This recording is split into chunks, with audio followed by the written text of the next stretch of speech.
तस्मै श्रीगुरवे नमः। श्रीचैतन्यमनोभीष्टं स्थापितं येन भूतले स्वयं रूपा कदा मह्यं ददाति स्वपदान्तिकम्।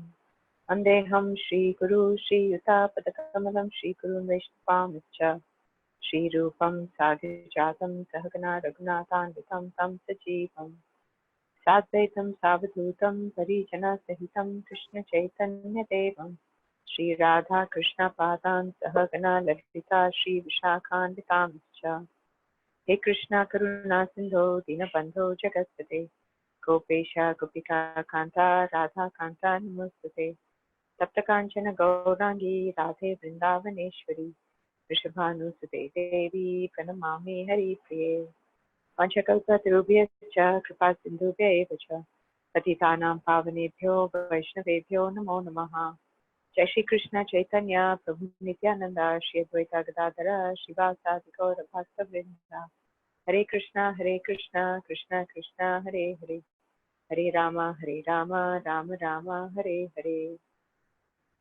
नमो विष्णुपादाय कृष्णप्रेष्ठाय भूतले श्रीकृष्णाय पताकस्वामिति नामिने नमः पादाय निताय गौरगदामदाय नगरग्रामताय नमो विष्णुपादाय कृष्णप्रेष्ठाय भूतले श्रीमते गोपीप्राणदासीति नामिने नमो विष्णुपादाय कृष्णप्रेष्ठाय भूतले श्रीमते नामिने गुरुदेव के शास्त्र विजिते प्रभुवर्तमार्गदक्षिणाय नमस्ते। नमो विष्णुपादाय कृष्णप्रेष्ठाय भूतले श्रीमते भक्तिवेदांता स्वामिनिति नामिने नमस्ते सारस्वती देवे गौरवाणी प्रचारिणे निर्विशेष शून्यवादी पश्चात देशतारिणे।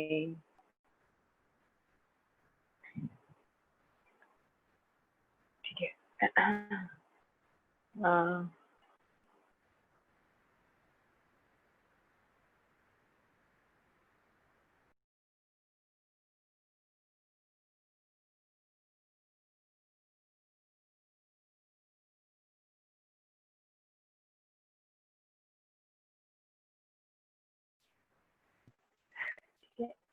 अगर कभी मेरी आवाज ठीक से आ नहीं रहे होगी आप चैट में या व्हाट्सएप या कुछ भी हमें इन्फॉर्म कर देना।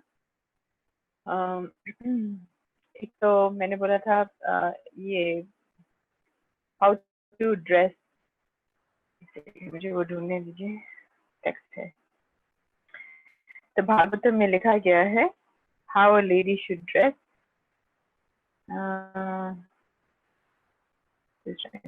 ठीक है। तो एक्चुअली किसी ने मुझे भेजा था अलग से, तो मेरे पास था रेफरेंस एग्जैक्टली नहीं मिला। भागवतम सही है बट नहीं, सॉरी कौन था,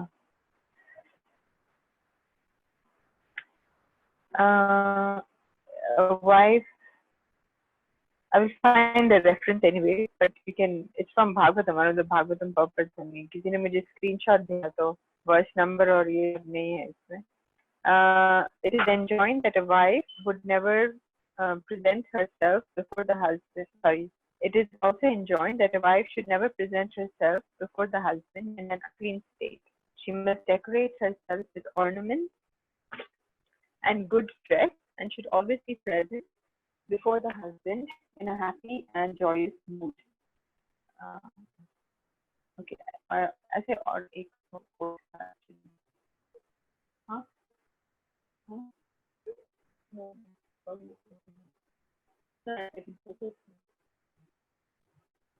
anyway, तो ऐसे लिखा गया है कि the woman has to dress for the pleasure of the husband. तो जैसे हस्बैंड चाहते हैं वैसे वो ड्रेस करती है। भी लिखा गया है कि वो ऑर्नामेंट्स भी पहनती है। प्रॉपर एक लेक्चर में बोलते हैं कि पहले तो सब गोल्ड ऑर्नामेंट पहनते थे, अभी तो प्लास्टिक पहनते हैं। एनीवे, तो एक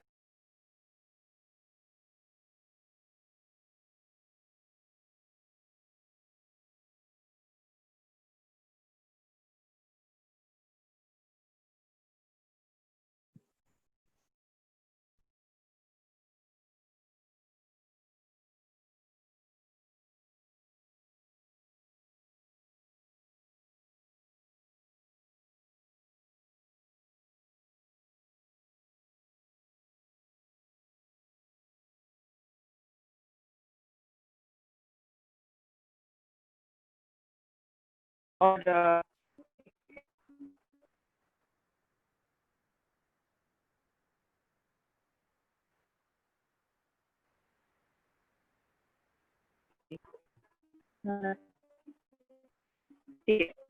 अभी ठीक है आवाज कि अभी भी ब्रेक हो रही है?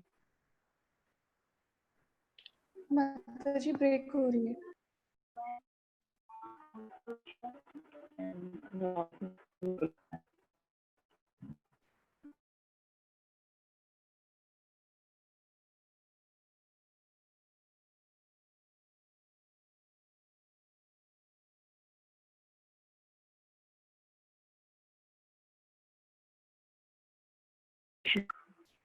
One more time.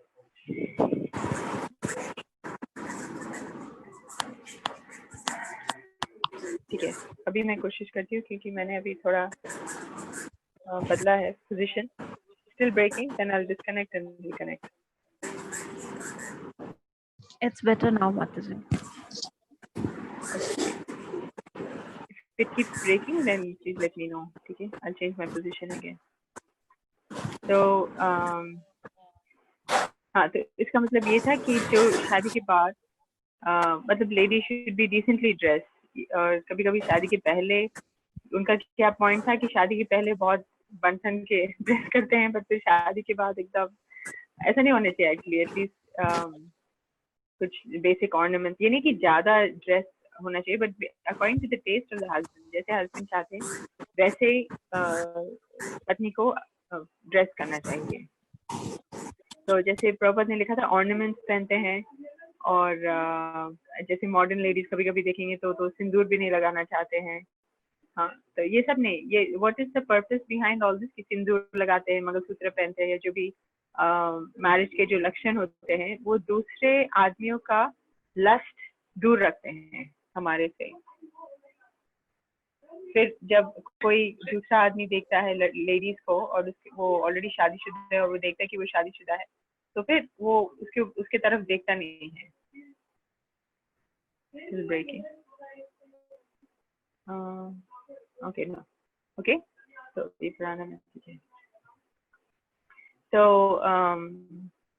I mean details नहीं दिया गया है, बट ऐसा लिखा गया है कि one should dress for the pleasure of the husband, because proper ने ये भी बोला था कि दूसरे के लिए ड्रेस करो और अपने लिए खाओ. तो जो आपको पसंद है खाना वो खाओ, बट ड्रेसिंग के लिए दूसरों के लिए ड्रेस करो.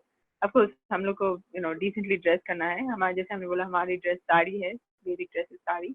And yeah, that's what is written about dressing. If anybody has questions, then we will take it. ठीक है. और दूसरी चीज थी, एक और बात मैं सोच रही थी बाद में कि जैसे बोल रहे थे शादी के बाद ये कभी कभी सेक्स डिजायर इंटेंस होता है, तो फिर कैसे कंट्रोल करें और ये सब. एक चीज जो बहुत जरूरी है ये है कि हस्बैंड और वाइफ को कृष्ण कॉन्शियसनेस में एक साथ एंगेज करना चाहिए. तो इस तरीके से उनका हायर टेस्ट आता है. तो ये हमें कभी भूलना नहीं चाहिए, हमेशा हायर टेस्ट होना चाहिए. जैसे शादी के बाद हस्बैंड वाइफ बोलते हैं कि एक दूसरे के साथ टाइम स्पेंड करेंगे और समय बिताएंगे एक दूसरे के साथ, ऐसे क्या करना है उसके लिए आप बैठ के प्रॉपर की किताबें पढ़िए एक साथ.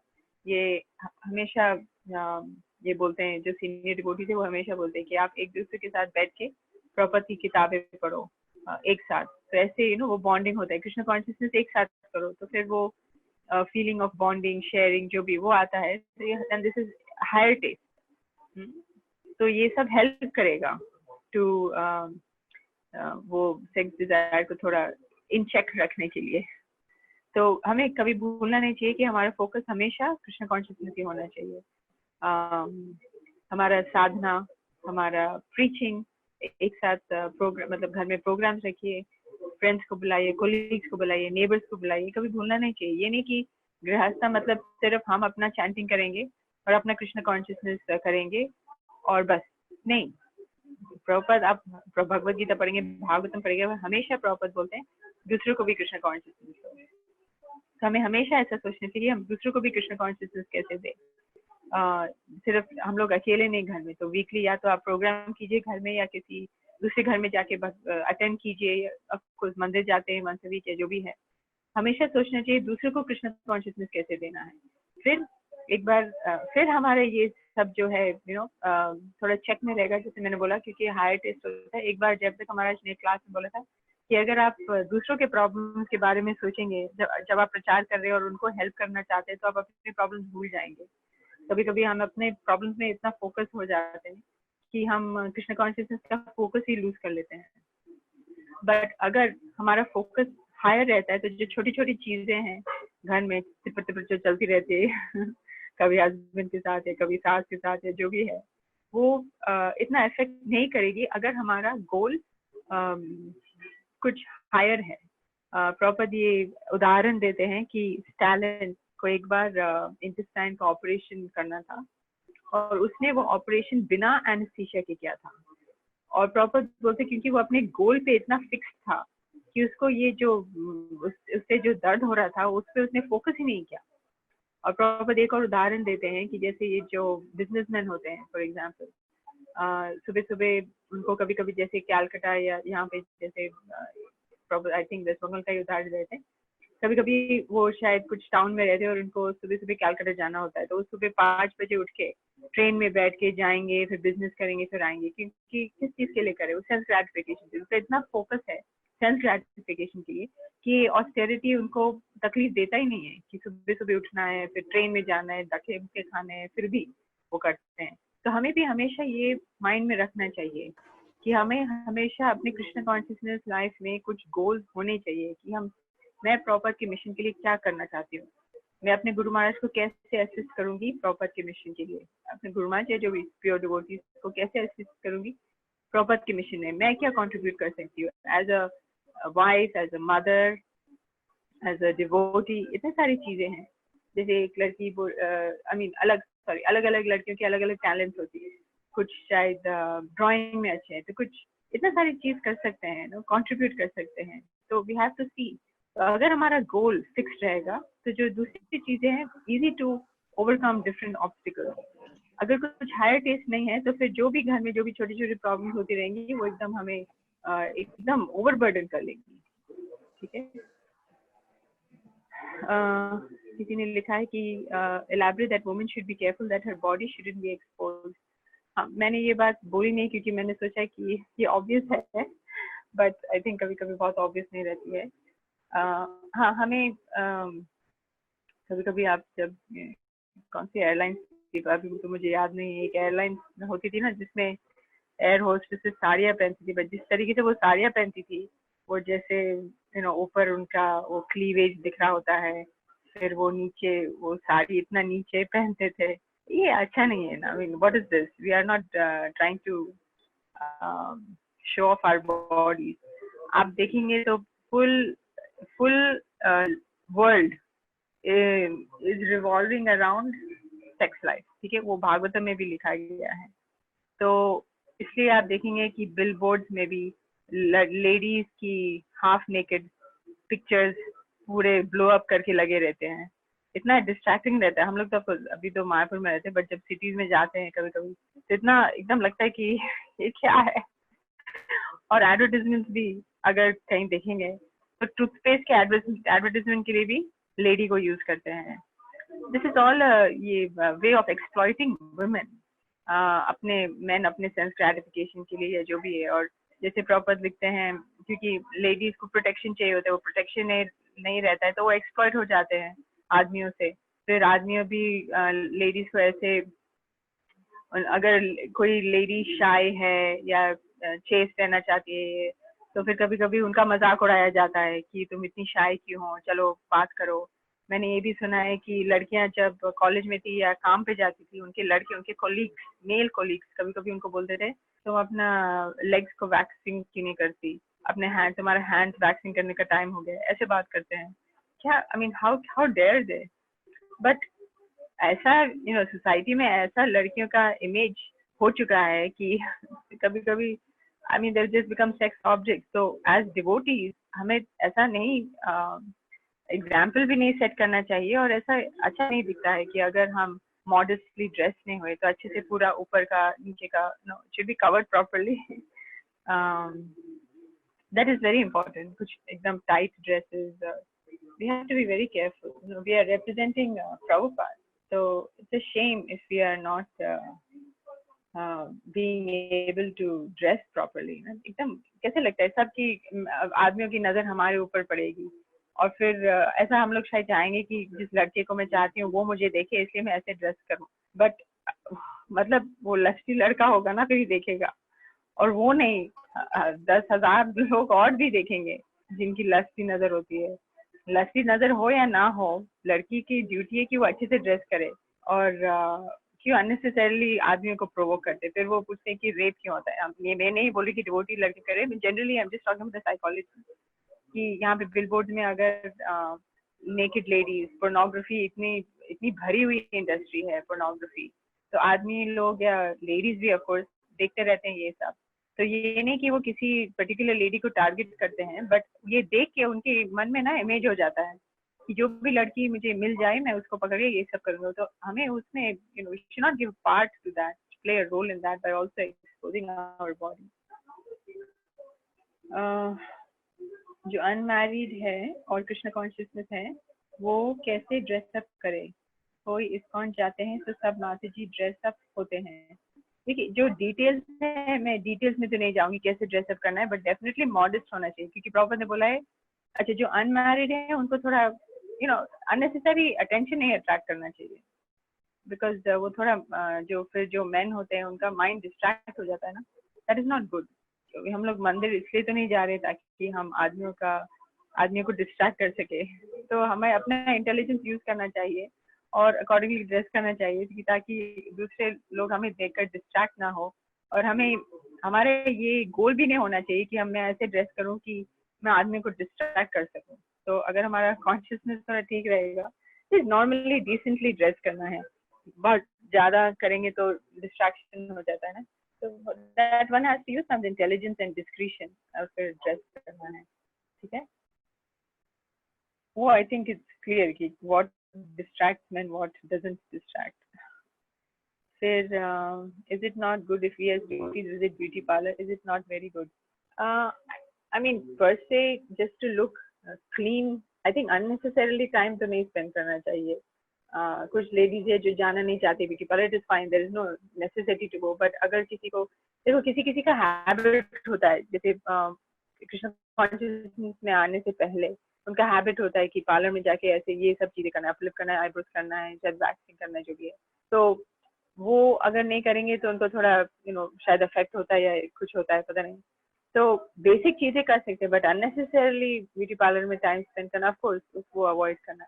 ये तो थोड़ी थोड़ी डिटेल्स हैं, one has to see, but there is no rule कि वो नहीं जा सकते ब्यूटी पार्लर, ऐसा तो नहीं है. जाएंगे तो एटलीस्ट जो करना है बेसिक चीजें करके आना है. बहुत घंटे नहीं स्पेंड करना चाहिए, वो थोड़ा कृष्ण कॉन्शियस में स्पेंड करना चाहिए.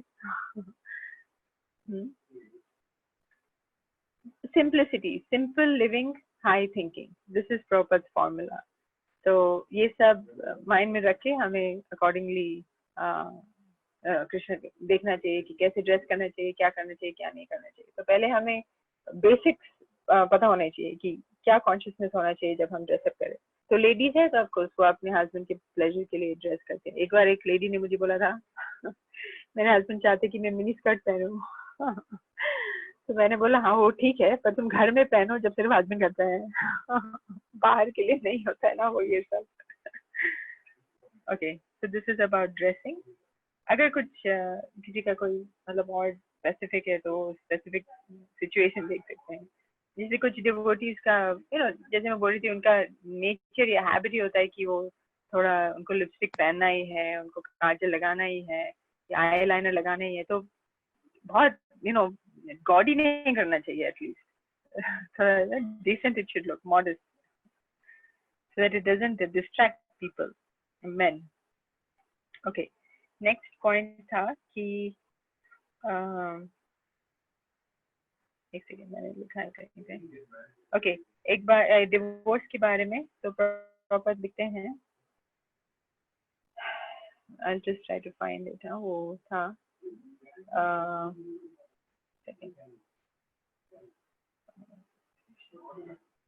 एक सेकेंड ना, I'll try to read it. Then I think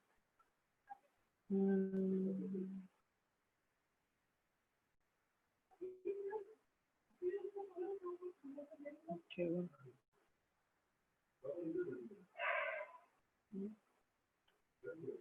एक सेकेंड मैं ढूंढ रही हूँ वो क्या है।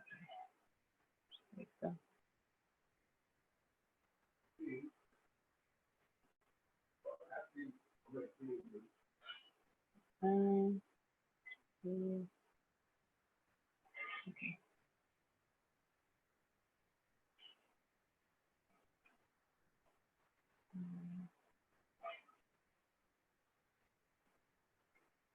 According, this is 9.3.10, Canto 9, Chapter 3, Text 10. उसमें एक मैं ये पर्पट पूरा पढ़ लेती हूँ.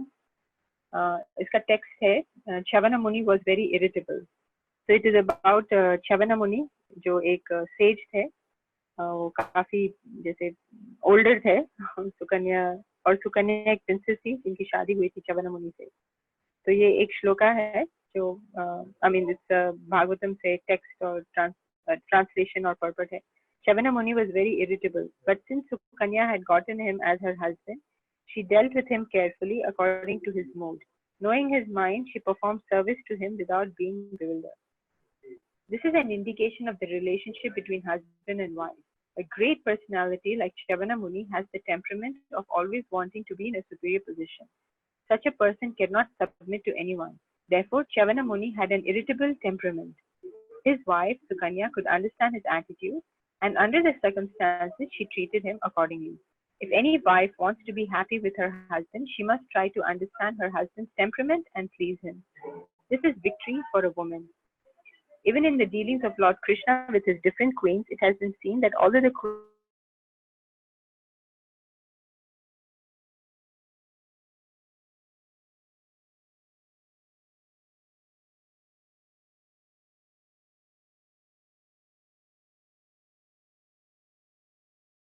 maybe she must play the husband that is to say, she must ready to carry her husband's burden and be in all circumstances.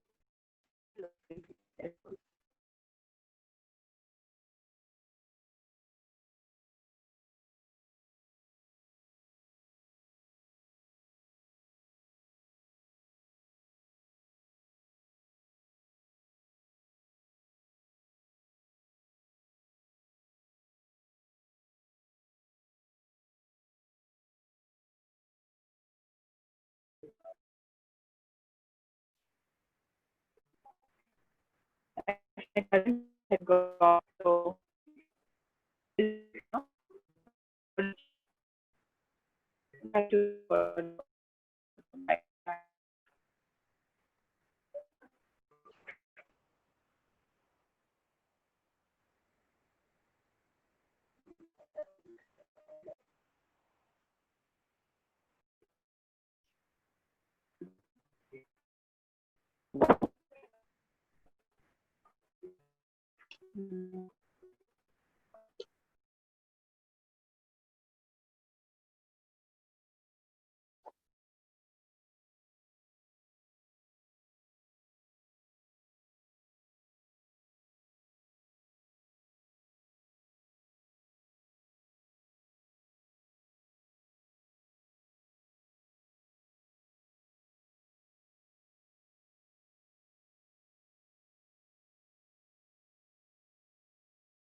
Okay, can you tell me if my voice is still breaking?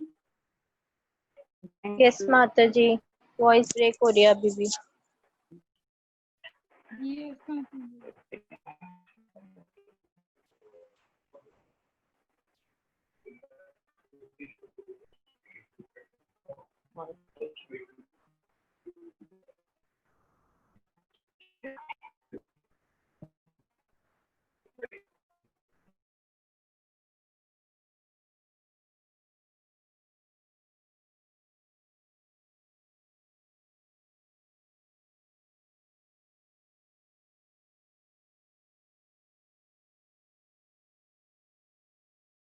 Is it better now?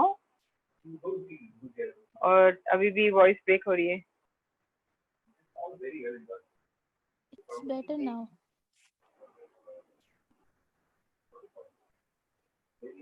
हरे कृष्णा। हरे माता जी कृष्णा आप माता ठीक जी, है? अब ठीक है। अभी ठीक है, ओके। Let's go back. तो ये हाँ, स्क्रीन शेयरिंग हो रही है अभी, तो बेटर, ओके। हाँ, यहाँ पे स्टॉर्म हो रहा है, तो इंटरनेट ऑन ऑफ जा रहा है क्योंकि पावर ऑन ऑफ जा रहा है, तो पता नहीं और कितना देर तक चलेगा देखेंगे। ओके, आई मीन ठंडा हो गया इधर। ठीक है, तो will continue reading that about Shravan Muni and Sukanya.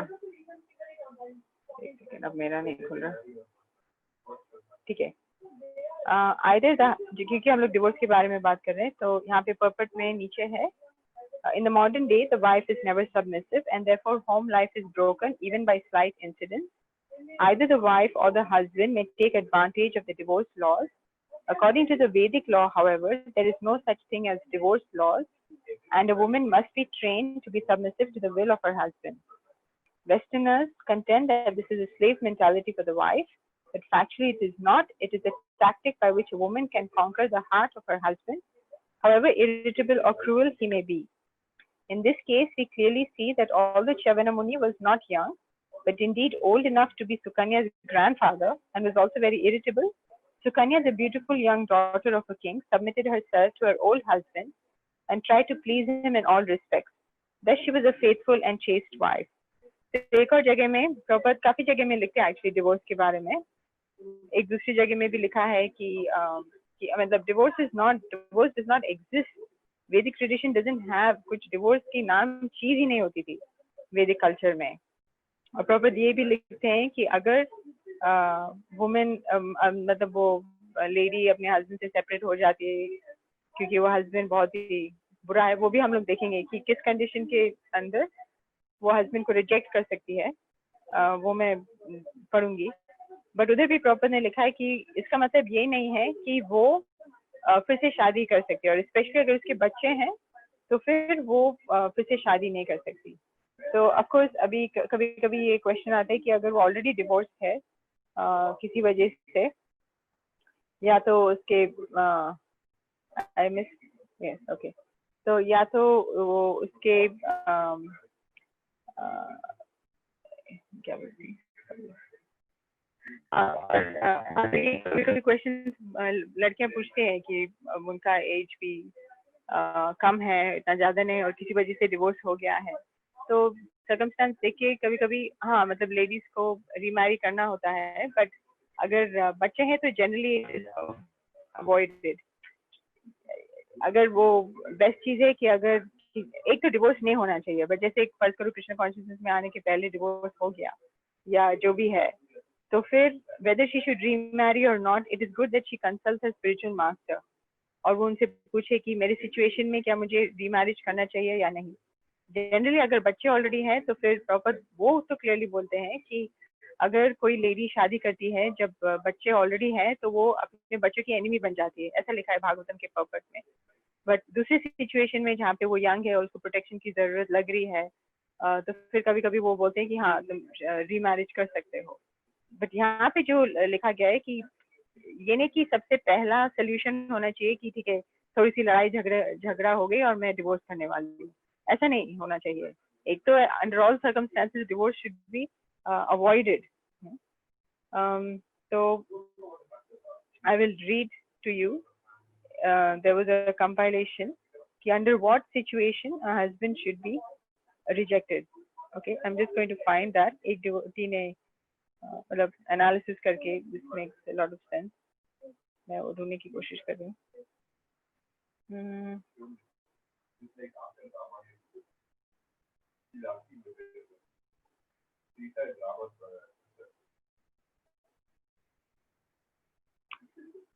कहाँ गया वो?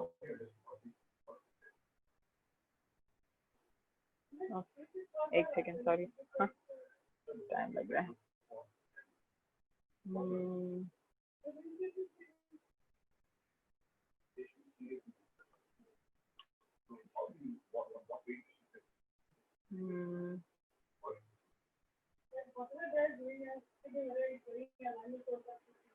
Okay, yeah, this I found. So okay, तो ये है 7.11.28, ठीक है, भागवतम से 7.11.28. ये जो हम लोग पढ़ने वाले हैं, when not to and when to reject a husband. तो इसमें हम लोग दो purports पढ़ेंगे और फिर इसका conclusion क्या है वो देखेंगे. So this is 7.11.28. It is not that a chaste woman should be like a slave while her husband is Naradhama, the lowest of men. Although the duties of a woman are different from those of a man, a chaste woman is not meant to serve a fallen husband. If her husband is fallen, it is recommended that she give up his association. Giving up the association of her husband does not mean, however, that a woman should marry again and thus indulge in prostitution. If a chaste woman unfortunately marries a husband who is fallen, she should live separately from him. Similarly, a husband can separate himself from a woman who is not chaste according to the description of the Shastra. Now, 3.23, 3.4 and 5. Of course, if the husband is as great as Kardama Muni, then a very good result accrues from following him. But even if the husband is not a great devotee like Kardama Muni, it is the wife's duty to adapt herself according to his mentality. That makes married life very happy. तो ये दोनों purport पढ़ने के बाद ये conclusion आता है, ठीक है? If the husband forcibly makes the wife break the regulative principles, then he should be given up immediately. मतलब अगर पति अपनी पत्नी को forcefully या तो मीट खाने के लिए बोलता है या gambling या intoxication या sex outside of marriage, तो फिर वो husband को छोड़ना है, ठीक है? Second, if the husband breaks the regulative principles but allows the wife to practice, don't give up the husband. अगर पति अपनी पत्नी को वो खुद नहीं फॉलो कर रहा है रेगुलेटिव प्रिंसिपल्स बट अपनी पत्नी को कृष्ण कॉन्शियसनेस करने दे रहा है, फिर हस्बैंड को नहीं छोड़ना है. If the husband objects to wife's practice of devotional service, but the wife is somehow able to manage despite his objections, don't give up. अगर हस्बैंड को अपनी पत्नी का कृष्ण कॉन्शियसनेस पसंद नहीं है बट पत्नी किसी न किसी तरह से तरीके से वो अपना कृष्ण कॉन्शियसनेस कर रही है, फिर भी पति को नहीं छोड़ना है. If the husband chastises the wife's practice of devotional service but doesn't do anything seriously to permanently stop her practice, don't give up. अगर पति अपनी पत्नी को उसके डिवोशनल सर्विस को मतलब गुस्सा आता है बट कुछ ऐसा नहीं करता है जो उसकी कृष्ण कॉन्शियसनेस को परमानेंटली डैमेज करती है, फिर भी वो हस्बैंड को नहीं छोड़ना है. If the husband is not devotee but doesn't object to wife practicing devotional service, don't give up. वो अगर हस्बैंड के कृष्ण वाइफ के कृष्ण कॉन्शियसनेस को ऑब्जेक्ट नहीं कर रहा है, उसको नहीं छोड़ना है. Husband next one, if the husband is not devotee but helps the wife in her devotional service, don't give up. वो डिवोटी नहीं है बट अपनी पत्नी की हेल्प करता है कृष्ण कॉन्शियसनेस में, उसको नहीं छोड़ना है. अगर वो अपनी पत्नी का कृष्ण कॉन्शियसनेस सपोर्ट करता है, उसको नहीं छोड़ना है. अगर हस्बैंड एंड वाइफ डिवोटीज हैं बट बहुत ज्यादा फाइटिंग और आर्ग्यूमेंट होता है और वो 4 नियम पालन कर रहे हैं, उनको नहीं छोड़ना है. तो अल्टीमेटली ये दोनों पर्पस का एनालाइज करने के बाद कंक्लूजन ये होता है कि अगर कोई पति अपनी पत्नी को फोर्सिबली 4 रेगुलेटिव प्रिंसिपल्स छुड़वा रहा है, मतलब या तो उसको मीट मांस मच्छी खाने के लिए बोल रहा है, इंटॉक्सिकेशन अल्कोहल लेने के लिए बोल रहा है, गैम्बलिंग करने के बोल रहा है, या सेक्स आउटसाइड ऑफ मैरिज के लिए फोर्स कर रहा है, only under these circumstances she is allowed to give up her husband. ठीक है, ये दोनों, क्योंकि प्रभुपाद ने अलग अलग सब जगह कितने अलग अलग चीजों में लिखा गया है about divorce and about marriage and all. So इसका analysis करने के बाद ये conclusion आता है. Which verse is this? We read two verses, 7.11.28 and दूसरा वाला था, वो चला गया, दूसरा वाला था 3.23.4 and 5. वो मिला के, दोनों मिला के ये conclusion आता है. ठीक है? So this is the condition under which a wife is supposed to be, under which the husband is supposed to be given up. Okay? So जैसे मैंने बोला कि अगर किसी situation से unfortunately divorce हो जाता है, तो अगर वो remarriage कर पाती कि नहीं, best से she approaches a spiritual master. कभी-कभी वो उनका situation देख के, उनका particular situation देख के, कभी permit कर लेते हैं remarriage, क्योंकि वो उसकी Krishna consciousness के लिए better रहता है, और previous situation क्या था वो समझा के फिर देख सकते हैं. Generally जब बच्चे होते हैं, जैसे मैंने बोला, one has to try to avoid getting remarried, जैसे प्रॉपर्ट ने लिखा है. But anyway, हर situation अलग-अलग होता है, और अपने spiritual master से पूछना चाहिए. ठीक है? Yes, how that women are less intelligent, I will take that in some time. If a husband does not follow the standard of sex only for procreation, is it considered illicit? No, जब यहाँ पे लिखा गया है illicit sex, it is meaning sex outside of marriage. प्रॉपर्ट ने illicit sex का definition दिया है काफी जगहों में outside of marriage, but जो standard प्रॉपर्ट ने devotees के लिए दिया है, that is sex only for procreation. But ये हम लोग ने कल discuss किया था already कि अगर वो follow नहीं कर पा रहे हैं, तो एटलीस्ट उनको सोचना चाहिए कि मैं कभी तो फॉलो करूंगा. और ये भी पूछ रहे हैं कि अगर वो बहुत सालों के बाद भी नहीं स्टॉप करते हैं, फिर भी it is still within marriage. That is what is important. It should not be outside of marriage. That is not a reason to give him up कि just because he wants to have sex with the wife. It is with the wife only. तो the standard devotees के लिए जो standard है, yes, that is for procreation. But अगर कोई follow नहीं कर पा रहा है, that is not a reason to give up the husband. No, not at all. कि वो बहुत सालों से भी सिर्फ प्रोक्रिएशन के लिए नहीं कर रहे हैं, that is not a reason to give up. That is not written. जैसे वो पिशिमा का भी एग्जांपल दिया था ना कल, उनके हस्बैंड एकदम नॉन डिवोटी थे, और उन्होंने तो उनको फिर भी छोड़ा नहीं था. वो तो वुमनाइजर भी थे एक्चुअली, बट फिर भी she didn't give up her husband, and by her service attitude she pleased him. So yeah, I hope that helps. Okay, now what is the other thing, topic that was due was, okay, we were supposed to speak about हाँ, एक चीज और मैं बताना चाह रही थी कि हम लोग शादी, जैसे मैंने बोल रही थी कि वो क्वेश्चनर है, और हम लोग ये क्या बोलते हैं, गुरु महाराज ने जो जयप्रकाश महाराज ने जो गाइडलाइंस दिए हैं वो फॉलो करते हैं. पर मैंने पूरा कंप्लीट नहीं किया था कि हम लोग कैसे प्रोसेस करते हैं प्रपोजल. तो मैं सोची थी मैं बस अपने हम लोग जैसे प्रोसेस करते हैं वो पूरा मैं बता देती हूँ. ठीक है? Yes, contraceptives will come to it. ठीक है? We'll come to that topic. Anyway, let me finish this because this is something I remember. तो हम लोग कैसे प्रोसेस करते हैं प्रपोजल को, कि अगर कोई प्रपोजल आता है सुटेबल प्रपोजल, तो वो लड़के से पहले तो बैकग्राउंड चेक करके उनसे बात करते हैं, जैसे मेरे हस्बैंड बात करते हैं एक्चुअली, लड़की नहीं. और फिर तो प्रिलिमिनरी चेक हो जाता है. फिर उसके बाद वो क्वेश्चंस आंसर करते हैं लड़का, और लड़की भी क्वेश्चंस आंसर करती है. फिर वो लोग एक्सचेंज करते हैं, और कोई सीनियर डिवोटी भी वो उनके आंसर्स देखते हैं. फिर लड़की और लड़का, उनको जो भी सवाल पूछना, उनको फिर वो उनको पहले देखना होता है कि उनको लगता है कि कंपैटिबल है, वो आगे बढ़ सकते हैं कि नहीं.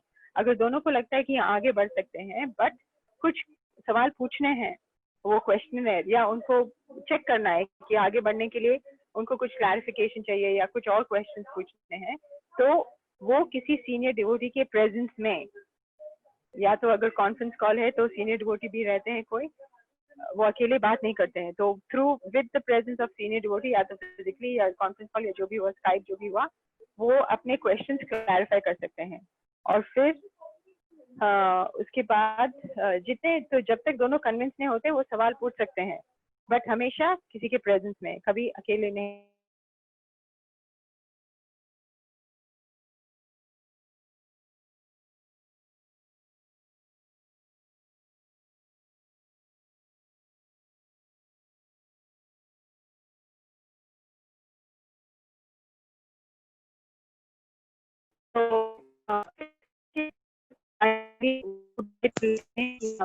माता जी आवाज नहीं आई, आपने भी क्या कहा?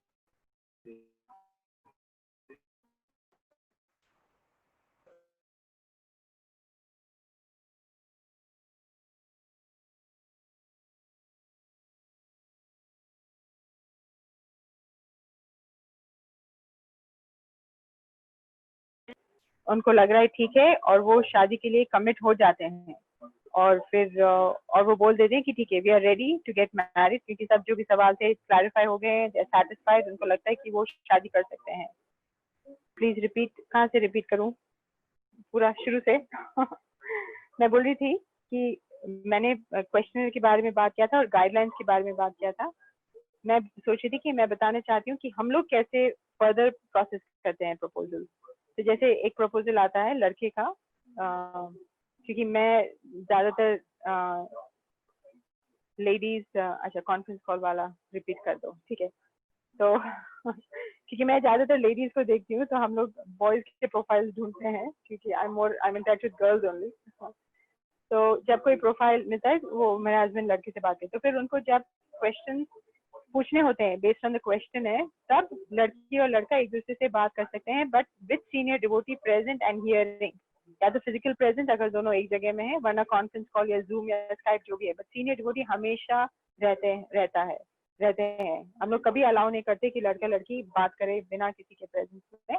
और फिर वो क्वेश्चन जितने भी सवाल पूछना चाहते हैं क्लैरिफिकेशन के लिए पूछ सकते हैं, और जब उसमें सेटिस्फैक्शन तक, और जब लड़के और लड़के को लगता है कि ठीक है सब क्लैरिफाई हो गया है, हम शादी के लिए तैयार है, रेडी है, और कुछ पूछने की जरूरत नहीं है, और जब वो कमिटमेंट भी हो जाता है कि वो शादी करना चाहते हैं, उसके बाद भी हम लोग उनको अकेले बात नहीं करने देते, ना तो व्हाट्सएप में ना तो फोन पे।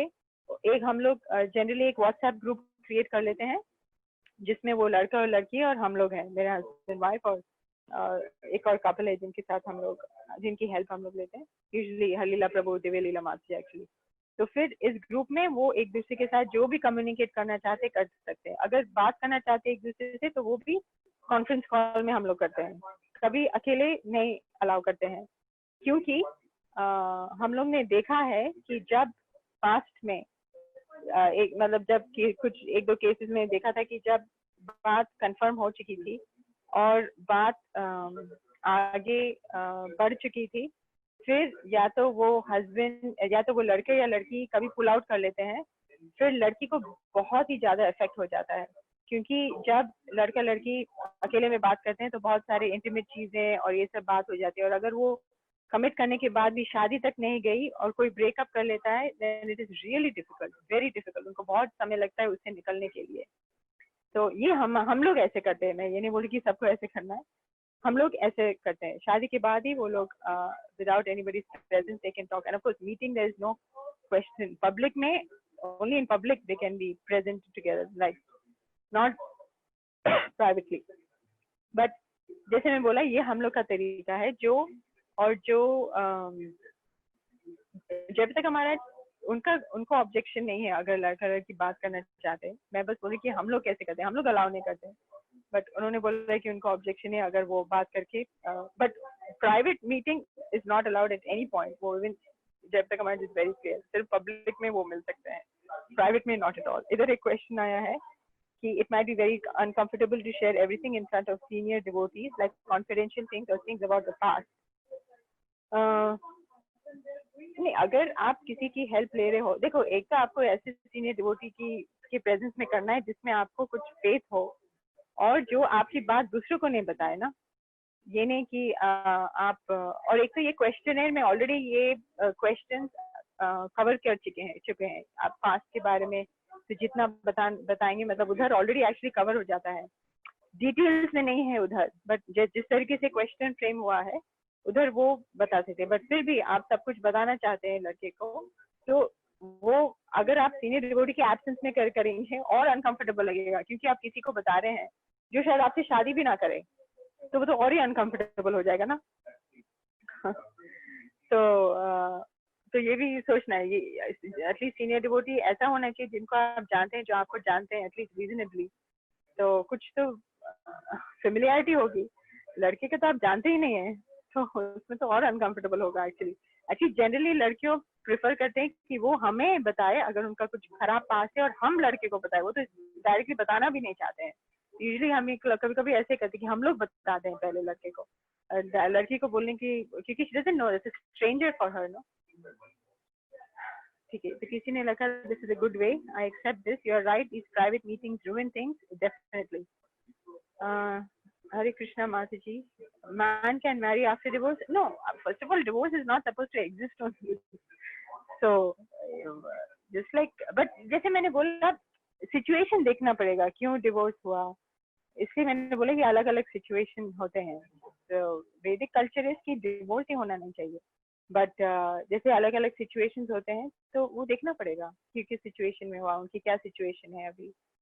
और एक्चुअली कभी कभी ऐसा भी होता है कि मैन होते हैं, उनकी वाइफ नॉन डिवोटी बन जाती है, फिर वो छोड़ देती है, और बच्चे भी होते हैं, तो वो आदमी अकेले तो बच्चे को रेज नहीं कर पाता, तो उसको उनको शादी करनी होती है। और मैं ये भी नहीं बोल रही कि जो लेडीज है, जो बच्चे हैं, उनकी शादी रीमैरिज नहीं होती है।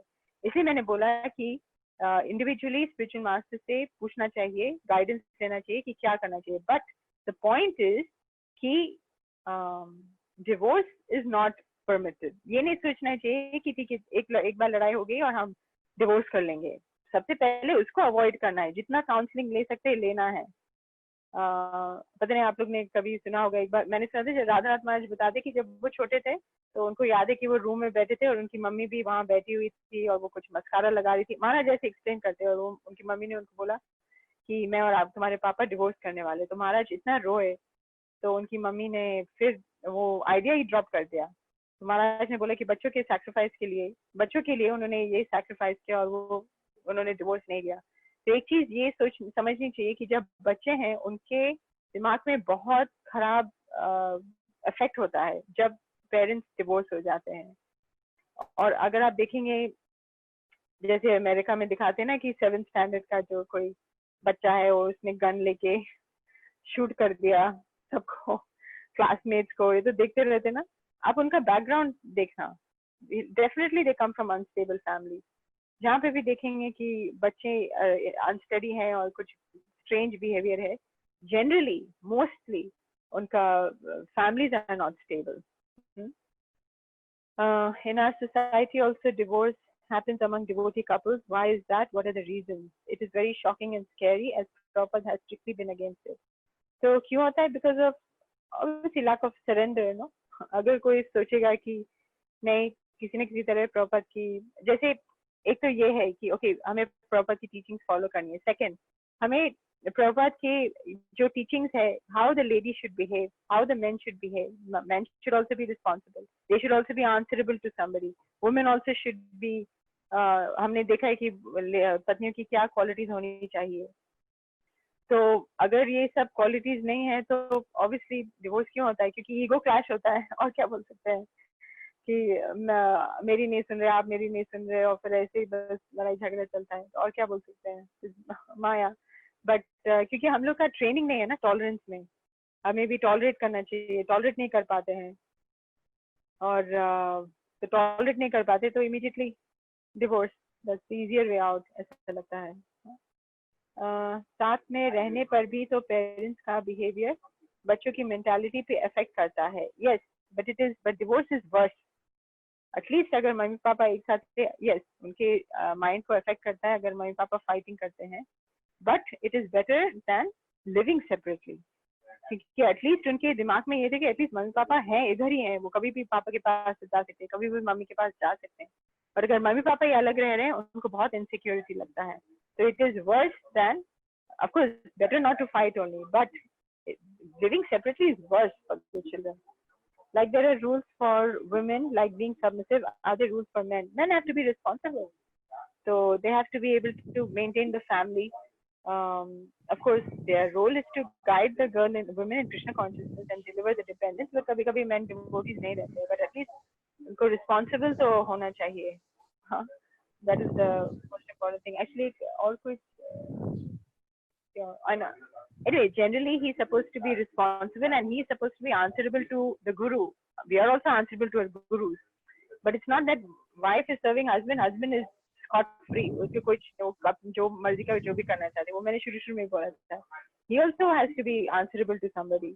तो devotees हैं तो इसलिए बोला कि शादी के पहले ही किसी काउंसलर को चूज करना है जिनकी वो मानेंगे. ठीक है, मैं आपको काउंसलर चूज करता हूँ, मैं जो आप बोलेंगे एटलीस्ट आपके साथ ओपनली डिस्कस करना चाहिए. ठीक है.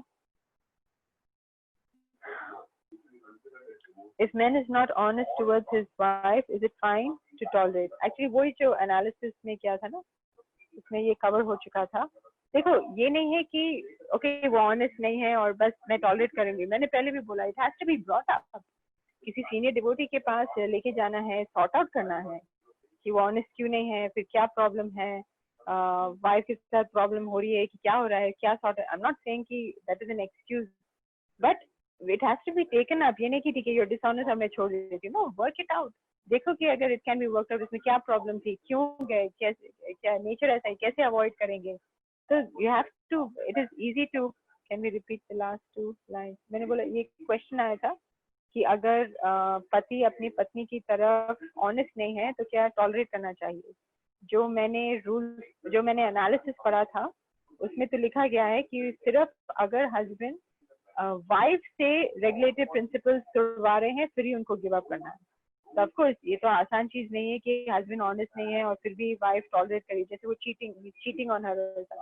तो इसका क्या सोल्यूशन है? एकदम सोल्यूशन ये नहीं है कि इमीडिएटली ऐसे ही नहीं मैं डिवोर्स करूंगी. पहले सीनियर डिवोटीज के पास लेके जाना है और ये सॉर्ट आउट करना है. मैंने काफी तो नहीं, 1-2 केसेस ऐसे देखे हैं जहाँ पे वो हस्बैंड कभी he cheats on the wife, but वो सीनियर डिवोटीज के पास लेके गए थे. फिर उन्होंने उनके बैठ के सॉर्ट आउट किया कि क्यों हुआ, क्या उनका नेचर ही ऐसा है कि कुछ प्रॉब्लम थी, क्या था. फिर they come back on track. So yes, if they are coming back on track, then we have to forgive. No? So, but first should be okay. Let us sort it out. Let us see अगर कुछ इसको इसको problem को ठीक कर सकते हैं या नहीं. How can we increase our patience level? जिनके पास पेशेंस है उनसे पूछिए. देखिए ये सब जो how to जो क्वेश्चंस आते हैं ना, how to control anger, how to control lust, how to increase patience, सबका सोल्यूशन है. हमें अपने कृष्ण कॉन्शियसनेस में और अटेंटिव होना है, और अटेंटिव जपा करना है, रीडिंग करना है और एक्टिवली कोशिश करना है पेशेंट होने के लिए. ये नहीं कि ठीक है मैं चैंटिंग करी हूँ, रीडिंग करी हूँ, ऑटोमेटिकली पेशेंस आएगा. जब टेस्ट आ रहा है तो आपको भी अपनी तरफ से अपना जैसे टेस्ट आ रहा है कि आप अभी पेशेंट रहोगे कि नहीं. ओके, बच्चा रो रहा है, चिल्लाओगे कि तो पेशेंट रहोगे. तो उस टाइम आपको टेस्ट करना है अपने. ओके मुझे अभी पेशेंट है, क्या करना चाहिए. ओके मैं चिल्लाऊंगी नहीं, मैं दूसरे रूम में जाके बैठूंगी थोड़ी देर के लिए, फिर वापस आ जाऊंगी रूम में जाके, मुझे थोड़ी देर हरे कृष्णा महामंत्र जप करने दो, फिर मैं आके फिर सिचुएशन के साथ डील करूंगी. तो attentive Krishna consciousness and proactive क्या बोलते हैं ट्रायल कि नहीं मैं कोशिश करूंगी पेशेंस डेवलप करने के लिए इस सिचुएशन में. ये टेस्ट है मेरे लिए, ये टेस्ट है मेरे लिए, ओके मैं फेल हुई फिर भी अगेन मैं कोशिश करूंगी. If a man is not able to perform his responsibility, then see ये सब individual situations देखना होता है. आपको लग रहा होगा कि वो responsible नहीं है, उनको लग रहा होगा कि वो responsible है. तो इसलिए अलग अलग situations में देखना पड़ेगा कि क्या exactly हो रहा है, नहीं हो रहा है, क्यों नहीं हो रहा है अगर वो responsible नहीं है. तो इसलिए हमेशा मैं बोलती हूँ कि डिवोटीज के पास अपना सिचुएशन लेके जाइए और फिर देखना पड़ेगा. सीनियर डिवोटीज जो प्रॉपर की किताबें पढ़ते हैं, मैच्योर हैं और प्रॉपर की किताबों से सोल्यूशन दे सकते हैं. और जैसे मैंने बोला submissive, yes lady submissive, but ये नहीं कि वो कुछ बोलती नहीं है ना. वो कैसे बोलेगी, कब बोलेगी, दैट इज इम्पोर्टेंट. जैसे मैंने बोला था वो माता जी उनके हस्बैंड शॉर्ट टेम्पर्ड है तो वो वेट करती है, उनका टेम्पर कूल हो जाता है फिर वो बात करती है और अच्छे से बात करती है, लड़ाई झगड़ा करके नहीं. Very happy, they are all very happy. they are pampered since childhood like anything. How can we increase our patience level? हाँ, तो मैंने ये बताया था कि patience कैसे increase करना है. हमें actively देखो, एक बात हमें समझनी चाहिए कि हमारा नेचर है टू बी पेशेंट, बिकॉज हम लोग स्पिरिट सोल है और स्पिरिट सोल का नेचर पेशेंस ऑलरेडी है वो स्पिरिट सोल में. ये अननेचुरल कंडीशन है कि हम लोग पेशेंट नहीं है. हमें लगता है कि हमारे नेचुरल पोजीशन है इम्पेशेंट होना. हाँ, और फिर सोचते हैं कि पेशेंस इक्वालिटी है जो हमें डेवलप करनी है. बट हमें ये हमेशा याद रखना चाहिए कि एक्चुअली हमारा नेचुरल पोजीशन है पेशेंट होना, क्योंकि वो कृष्ण कॉन्शियस क्वालिटी है. अभी ये सब डर्ट हमारे हृदय में है, तो जो धूल पड़ी हुई है हृदय के ऊपर, उसको हरे कृष्ण महामंत्र जप करने से सब निकालना है ये धूल. फिर ये सब जो क्वालिटीज ऑलरेडी है वो रिवील हो जाएंगी. तो ये सब कंडीशनिंग जो बचपन से है वो सब कंडीशनिंग है, धूल है, डस्ट है in the mirror of the heart. तो और अटेंटिव कृष्ण कॉन्शियस कीजिए और हर अपॉर्चुनिटी को आप टेस्ट कीजिए और कृष्ण से प्रार्थना कीजिए, Krishna please help me. Chaitanya Mahaprabhu who is the most merciful, why he will not help? He will help for sure. हम सिंसियरली करने की कोशिश कर रहे हैं तो Chaitanya Mahaprabhu of course help करेंगे, डेफिनेटली हेल्प करेंगे. Man is not honest towards his wife, is it fine to tolerate? मैंने ये आंसर किया था already. Throughout the series we have learned that wives should always be trying to please the husband. So doesn't this make our consciousness husband consciousness? हमारा सारा focus तो husband को please करने में रहेगा. Isn't it distracting to our KC practice? How can we then reach our goal of constantly remembering Krishna when we are always engaged in thinking about serving our husband? This makes me wonder if there is any actual advancement in Grihastha ashram, especially for women. How will we go back to Godhead like this? Actually, Prabhupada writes that by serving the husband is advancement for the woman. तो हम लोग क्यों सर्व कर रहे हैं? क्योंकि proper बोल रहे हैं ना, तो हम लोग प्रॉपर कॉन्शियस हो रहे हैं. Proper conscious means Krishna conscious. तो प्रॉपर एक्चुअली देखो, इससे हम लोग अपने आप स्पेकुलेट नहीं कर सकते हैं कि हमारा एडवांसमेंट किस तरीके से हो रहा है. अगर कुछ रूल्स दिए गए हैं शास्त्र में कि वाइफ हस्बैंड को सर्व करती है, she may be husband conscious, but that is her, she will not be husband conscious actually, because devotees के लिए वो हमेशा सोचते हैं कि मैं क्यों इनको सर्व कर रही हूँ, मैं इनको इसलिए सर्व कर रही हूँ क्योंकि जैसे प्रभुपाद ने बोला है, कृष्णा ने बोला है, तो मैं सर्व करूंगी. And of course out of love and affection. But for a woman that brings peaceful life. When there is peace at home, it is easier for her to do a Krishna conscious. ये नहीं कि वो husband को सर्व करेगी, अपना साधना भूल जाएगी, ये सब तो नहीं लिखा है ना. Her first duty is a spiritual duty anyway. She cannot compromise that. उनका जो chanting है, following the principles है, प्रसादम लेना, preaching करना, बच्चों को कृष्ण कॉन्शियसनेस देना, ये सब तो थोड़ी वो भूलेगी. स्पेशली चैंटिंग करेगी, रीडिंग करेंगी, एसोसिएशन ऑफ डिवोटीज, ये सब तो चलता रहेगा. तो और ये सब में भागवतम में ये भी लिखा गया कि हस्बैंड को सर्व करो. तो अगर उससे हमारा कॉन्शियसनेस डिग्रेड होता तो भागवतम में नहीं लिखा होता. तो हमें स्पेकुलेट करने की जरूरत नहीं है कि किस तरीके से हम एडवांस करेंगे. बट ये तो नहीं है कि सिर्फ ये सब करते रहेंगे, ये तो मटेरियल ड्यूटी होती है, where wife serves husband in that sense, that is Vedic thing. But Prabhupada ने हमें बोला है ना कि हमें जप करना है, हमें एसोसिएट करना है, हमें किताबें भागवतम पढ़नी है, तो ये सब तो हमें करना है. हमारा we are not doing it only for the sake of doing the duty without Krishna consciousness. Then we'll go to heavenly planet. But we have to do all this in a Krishna conscious manner, which is being done because we are not compromising our sadhana of hearing and chanting. That is not being compromised. So definitely our consciousness will be there, and we are pleasing the Lord. Ultimately क्या है, Krishna consciousness advancement कैसे करते हैं? कृष्णा के pleasure से. कृष्णा हमसे please होते हैं, फिर हम एडवांस करते हैं. तो हमें स्पेकुलेट करने की जरूरत है ही नहीं कि कृष्णा कैसे हमसे प्लीज होंगे. वो पूरा भागवतम में दिया गया है, प्रभुपाद के लेक्चर्स में दिया गया है. श्रवणम कीर्तनम वो चलना ही है. उसके साथ लेडीज के लिए क्या है, हस्बैंड को सर्व करना. So this is the package. ये नहीं कि सिर्फ वन साइडेड है कि सिर्फ हस्बैंड को सर्व करो. नहीं, Shravanam Kirtanam has to go on. When she is cooking she has to listen to lectures, she has to read Bhagavatam, Bhagavad Gita पढ़ना है, रोज पढ़ना है, डिवोटीज के साथ एसोसिएट करना है, मंदिर जाना है एटलीस्ट वंस अ वीक, घर पे प्रोग्राम करना है, दूसरे के घर में जाना है प्रोग्राम करने के लिए. These cannot be compromised. बच्चे को कृष्ण कॉन्शियसनेस देना है, घर में सिर्फ प्रसादम होना है. ठीक है. I hope these things help. So about this women being less intelligent, तो जो मेरे husband explain कर रहे थे वो बोल रहे थे कि ability to distinguish matter and spirit, ये मुझे इंग्लिश में ही बोलना पड़ेगा क्योंकि उन्होंने मुझे इंग्लिश में समझाया और उसका मैं इक्विवेलेंट हिंदी में जितना मैं बोल पाऊंगी मैं बोलूंगी। तो उन्होंने बोला कि जैसे women generally mode of ignorance और पैशन में होते, प्रॉपर ने बोला है, तो वो जब उनका जब कोई सिचुएशन रहता है तो वो जनरली वो सिचुएशन को एज इट इज देखने में उनको मुश्किल होती है, वो अपना इमोशंस के साथ सिचुएशन को देखते हैं। बट जैसे मेन जनरली रियलिटी को एज इट इज देखते हैं, वो इमोशंस और इम्प्रेशंस के बिना। जैसे मैं एक उदाहरण देती हूँ, अगर कोई I mean it may be a good example और नॉट, आई डोंट नो, अगर कोई आंटी मैंने देखा है एक किसी ने मेरे हस्बैंड को क्रिटिसाइज किया था किसी चीज के लिए, ठीक है, तो जब उन्होंने मेरे हस्बैंड को क्रिटिसाइज किया तो मेरे हस्बैंड का क्या रिएक्शन था कि हाँ ये जो क्रिटिसिज्म इसने मुझे किया, एक जूनियर थी एक्चुअली, ये जो क्रिटिसिज्म उसने किया है वो करेक्ट है, उसने करेक्ट बात बोली है मेरे बारे में, जो मेरे में गलती है। मैंने क्या देखा, मैंने पूरा इमोशंस के साथ उसको देखा कि मेरे हस्बैंड ने तुम्हारे लिए इतना सारा किया है और तुम फिर भी तुम ऐसे बात कर रही हो।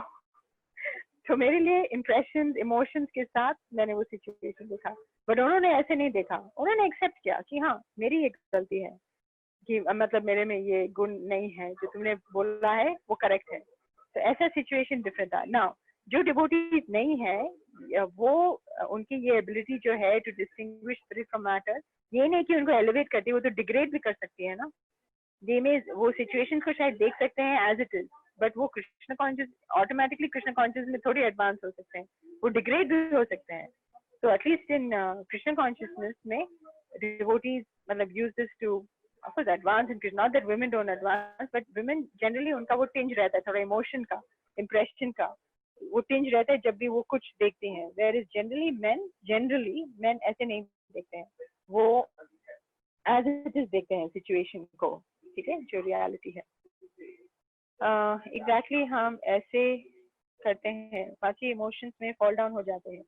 तो इसलिए इमोशंस देखो, हमें ये नहीं सोचना चाहिए कि मैं इमोशनल हूँ तो मेरे में कुछ खराबी है, नहीं, women are made like that, तो क्या, इसलिए प्रोटेक्शन चाहिए हस्बैंड की, वरना मैन एक्सप्लॉइट करते हैं, क्योंकि लेडीज इमोशनल रहते हैं, it is easy for man to exploit. तो कुछ इसमें कुछ कृष्ण ने क्रिएशन में कुछ गलती नहीं की है वुमेन को इमोशनल बना के, परफेक्ट फॉर द वुमेन।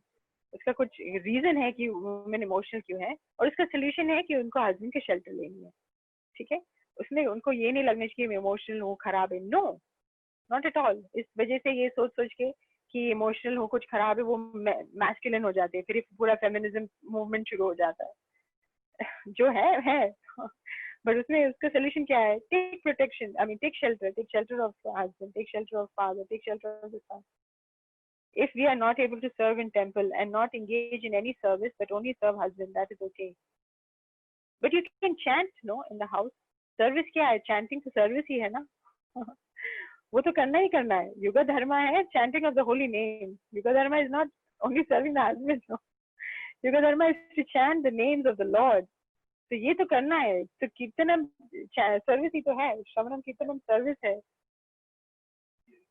किताबें पढ़ना है, भागवतम पढ़ना है, भागवतम भी घर में अकेले पढ़ सकते हैं, टेम्पल में जाने की जरूरत नहीं है, प्रोग्राम में भी नहीं जा सकते तो भी ठीक है, आप घर में बैठ के कृष्णा का एसोसिएशन दीजिए, वो भागवतम में है, हर भागवतम के हर पेज में कृष्णा है, तो श्रवणम कीर्तनम चलना है। देखिए ये प्रोग्राम वो लड़कियों की है के लिए है जो ऑलरेडी कृष्णा कॉन्शियसनेस प्रैक्टिस करी है, इसलिए मैंने पूरा बेसिक्स पूरा जैसे थरोली नहीं टच किया। इसलिए जब सदगुरु ने बोला था कि ये क्लासेस लेने के लिए, मेरा सबसे पहला सवाल था कि ये नई लड़कियां नहीं है ना, तो उन्होंने बोला नहीं, क्योंकि नई लड़कियों के साथ हम ये सब नहीं बात करेंगे, उनको पहले चैंटिंग करवाना है, वो है युगा धर्मा।